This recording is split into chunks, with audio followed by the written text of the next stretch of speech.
नमस्कार दोस्तों, कैसे हैं आप? उम्मीद है अच्छे ही होंगे। दोस्तों, हमारे आज के चैप्टर का टाइटल है समास। तो आइए दोस्तों शुरू करते हैं। दोस्तों, समास शब्द का अर्थ होता है संक्षिप्त करने की विधि, यानी दो या दो से अधिक शब्दों को जब परस्पर मिलाकर एक नया सार्थक शब्द बनाने की प्रक्रिया की जाती है तो उसे समास कहते हैं। समास का तात्पर्य है संक्षिप्तीकरण। हिंदी व्याकरण में समास का शाब्दिक अर्थ होता है छोटा रूप। जब दो या दो से अधिक शब्दों से मिलकर जो नया और छोटा शब्द बनता है उस शब्द को हिंदी में समास कहते हैं। यानी दूसरे शब्दों में कहा जाए तो समास वह क्रिया है जिसके द्वारा हिंदी में कम से कम शब्दों में अधिक से अधिक अर्थ प्रकट किया जाता है। अभी मैं आपको एग्जाम्पल देता हूं, उससे आपको और बेहतर समझ में आएगा। जैसे फॉर एग्जाम्पल, गंगा का जल, गंगा जल।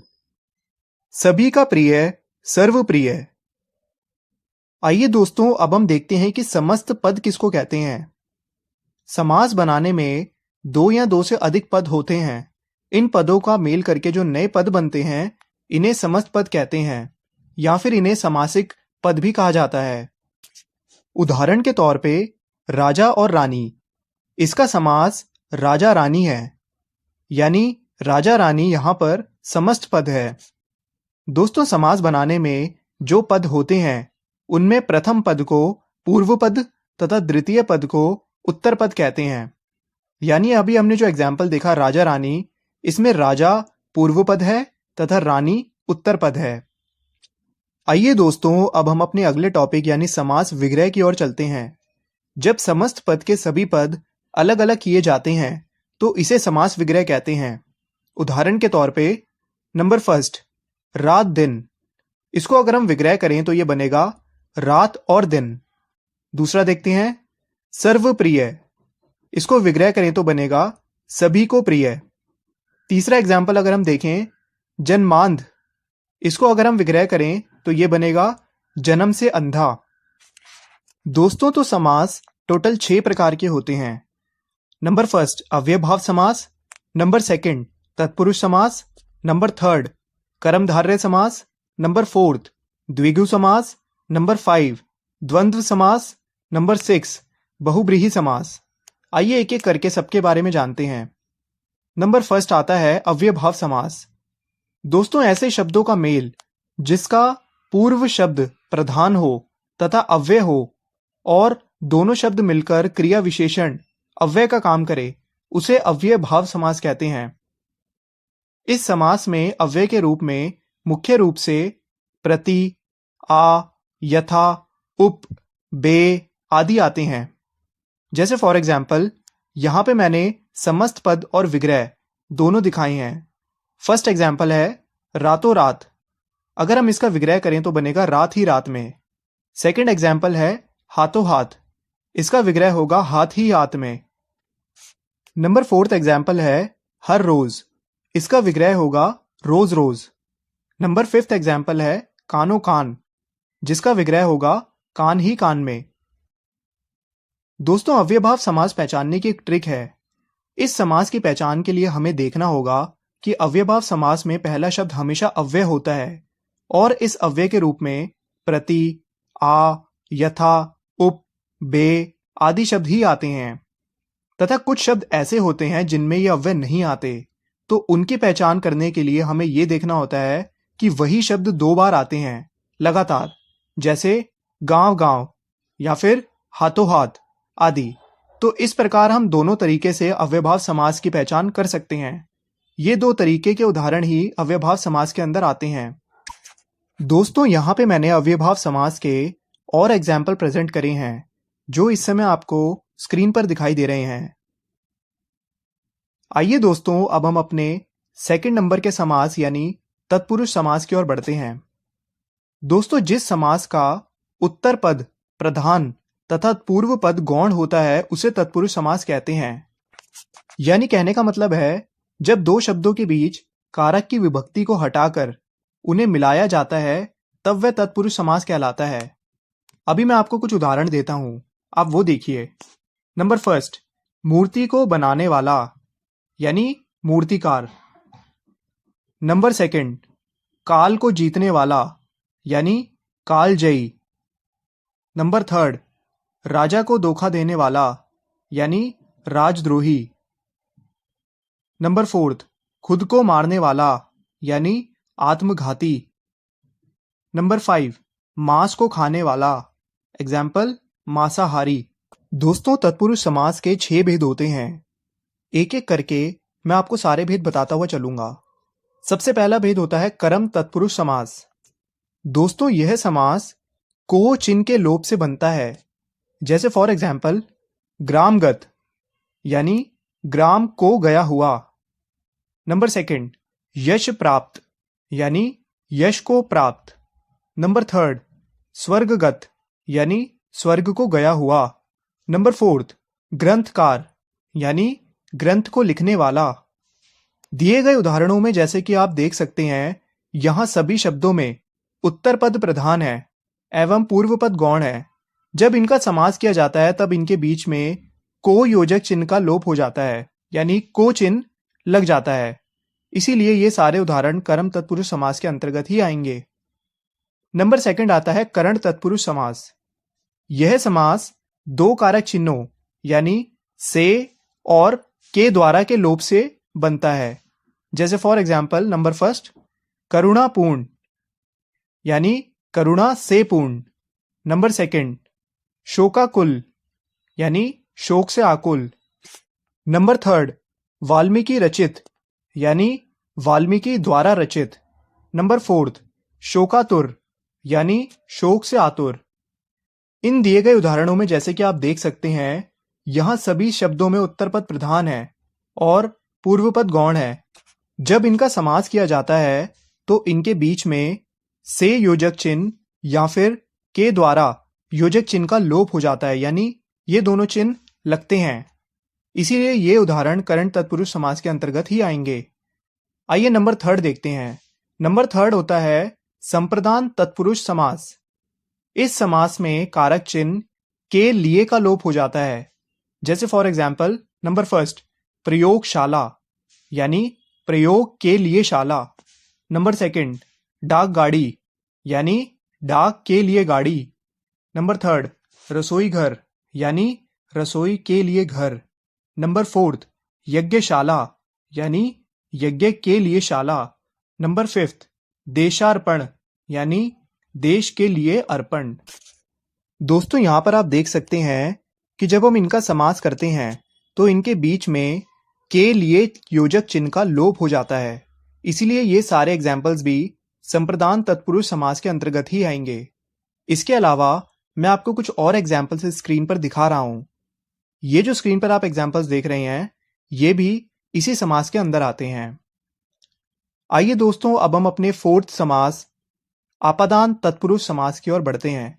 तो तत्पुरुष समास का जो चौथा पार्ट होता है वो होता है आपादान तत्पुरुष समास। इस समास में अपादान कारक के चिन्ह से का लोप हो जाता है। जैसे फॉर एग्जाम्पल नंबर 1, ऋण मुक्त यानी ऋण से मुक्त। नंबर 2, धनहीन यानी धन से हीन। नंबर 3, गुणहीन यानी गुण से हीन। नंबर 4, विद्या रहित यानी विद्या से रहित। तो आप यहां पे देख सकते हैं कि जब हम इनका समास करते हैं तो इनके बीच में चिन्ह से का लोप हो जाता है। आइए दोस्तों, अब हम अपने 5वें तत्पुरुष समास यानी संबंध तत्पुरुष समास की ओर बढ़ते हैं। तो दोस्तों, इस समास के अंदर संबंध कारक के चिन्ह का, के व की का लोप होता है, वहां संबंध तत्पुरुष समास होता है। जैसे फॉर एग्जाम्पल भूदान यानी भू का दान। नंबर 2, राष्ट्र गौरव यानी राष्ट्र का गौरव। नंबर 3, राजसभा यानी राजा की सभा। नंबर 4, जलधारा यानी जल की धारा। नंबर 5, भारत रत्न यानी भारत का रत्न। इसके अलावा 2 एग्जाम्पल्स अभी आपकी स्क्रीन पर और दिखाई दे रहे हैं। ये भी आपके संबंध तत्पुरुष समास के अंदर ही आते हैं। आइए दोस्तों, अब हम अपने 6ठे तत्पुरुष समास यानी अधिकरण तत्पुरुष समास की ओर बढ़ते हैं। इस समास में कारक चिन्ह में और पर का लोप होता है। जैसे फॉर एग्जाम्पल नंबर फर्स्ट गृह प्रवेश यानी गृह में प्रवेश। नंबर सेकंड पर्वतारोहण यानी पर्वत पर आरोहण। नंबर थर्ड ग्राम वास यानी ग्राम में वास। और नंबर फोर्थ आप बीती यानी आप पर बीती। तो दोस्तों यहां पर हमारे तत्पुरुष समास के 6 के 6 टाइप खत्म होते हैं। आइए अब हम कर्मधारय समास की ओर बढ़ते हैं। तो कर्मधारय समास की परिभाषा सबसे पहले आप देख लीजिए। वह समास जिसका पहला पद विशेषण एवं दूसरा पद विशेष्य होता है अथवा पूर्व पद एवं उत्तर पद में उपमान उपमेय का संबंध माना जाता है, कर्मधारय समास कहलाता है।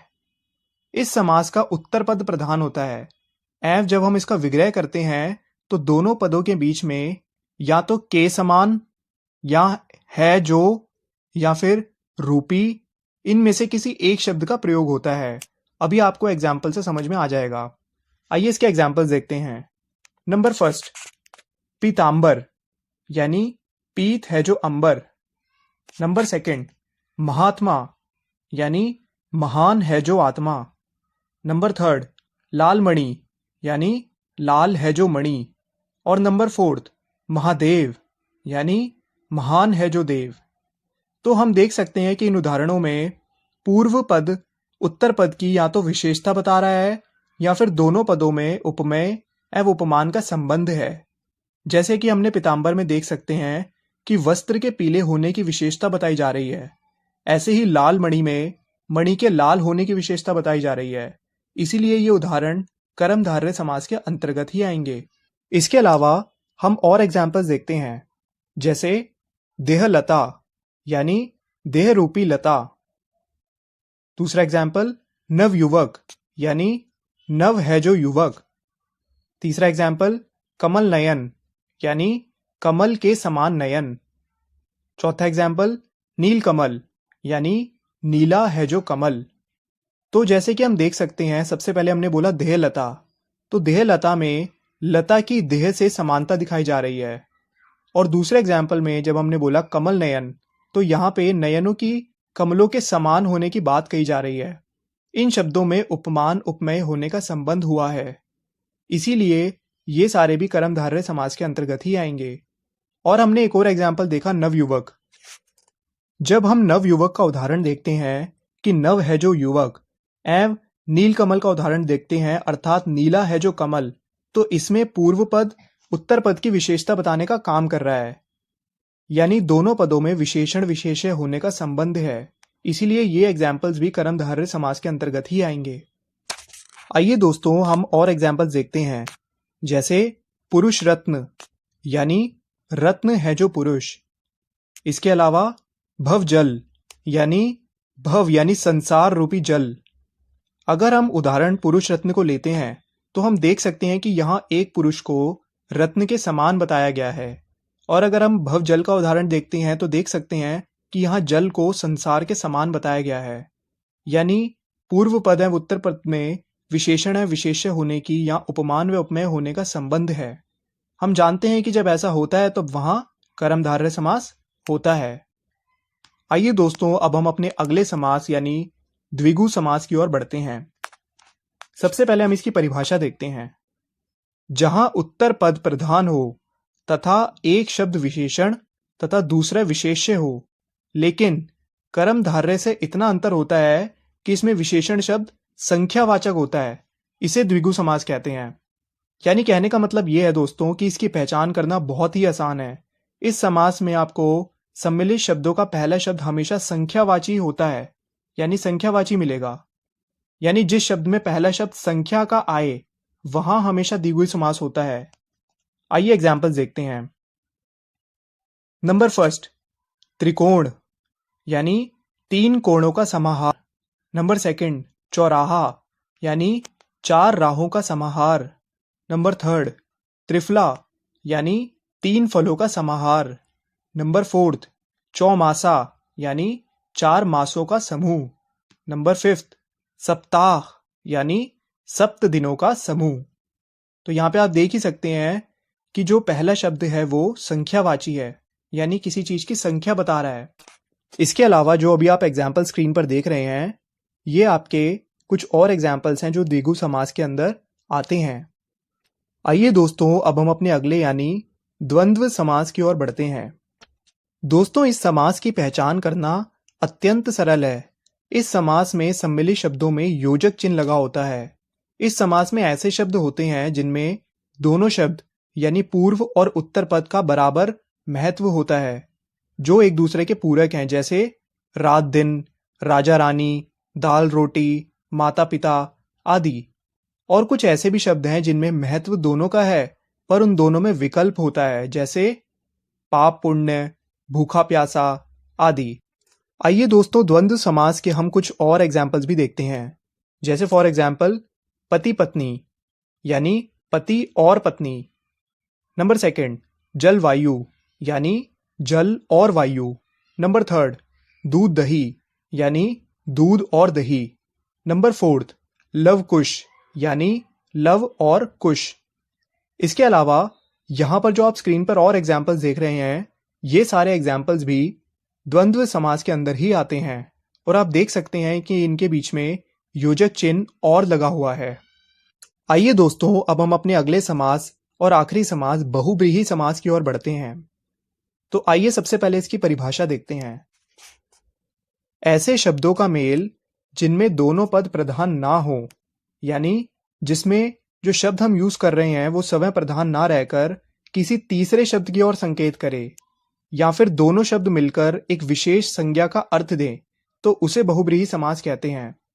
जैसे फॉर एग्जाम्पल आप ये देखिए, चतुर्भुज यानी चार हैं भुजाएं जिसकी, अर्थात यहां पे हम विष्णु जी की बात कर रहे हैं। दूसरा एग्जाम्पल देखते हैं, गजानन यानी गज से आनन वाला, यहां पे हम गणेश जी की बात कर रहे हैं। दोस्तों, यहां पे हम देख सकते हैं कि पूर्व पद और उत्तर पद में से कोई भी पद प्रधान नहीं है, और ये दोनों पद मिलने के बाद किसी दूसरे ही पद की ओर संकेत कर रहे हैं। इसके अलावा हम एक और एग्जाम्पल देखते हैं, दशानन 10 हैं आनंद जिसके, यानी यहां पर हम रावण की बात कर रहे हैं। हम इस उदाहरण में देख सकते हैं कि पूर्व पद एवं उत्तर पद यानी 10 एवं आनंद में कोई भी पद प्रधान नहीं है, और ये दोनों पद मिलने के बाद किसी दूसरे ही पद दशानन, जो कि रावण का एक नाम है, उसकी ओर संकेत कर रहे हैं। इसके अलावा और एग्जाम्पल्स अगर हम देखें तो है लंबोदर यानी लंबा है उदर जिसका, तो यहां पर भी हम गणेश जी की बात कर रहे हैं। इसके अलावा एक और एग्जाम्पल देखते हैं, चतुर्मुख यानी चार हैं मुख जिसके, यानी यहां पर हम ब्रह्मा जी की बात कर रहे हैं। एक और एग्जाम्पल देखते हैं, निशाचर यानी निशा अर्थात रात में विचरण करने वाला, यानी यहां पर हम राक्षस की बात कर रहे हैं। तो दोस्तों, अगर हम इस एग्जाम्पल में देखें तो पूर्व पद निशा एवं उत्तर पद चर में से कोई भी पद प्रधान नहीं है, और ये दोनों पद मिलने के बाद राक्षस की ओर संकेत कर रहे हैं, जो इन दोनों ही पदों से बिल्कुल अलग है। तो हम ये कह सकते हैं कि ये भी बहुव्रीहि समास ही होगा। इसके अलावा हम एक और आखिरी एग्जाम्पल देखते हैं, त्रिलोचन यानी 3 आंखों वाला। तो आप समझ ही गए होंगे हम यहाँ पे भगवान शिव की बात कर रहे हैं। तो दोस्तों, यहां पर हमारे सारे के सारे समास खत्म होते हैं। उम्मीद है आपको इन सारे समासों का एक्सप्लेनेशन समझ में आ गया होगा। आपसे मिलेंगे अगली वीडियो में, तब तक के लिए देखते रहिए खेल खेल में ज्ञान। Okay, thank you.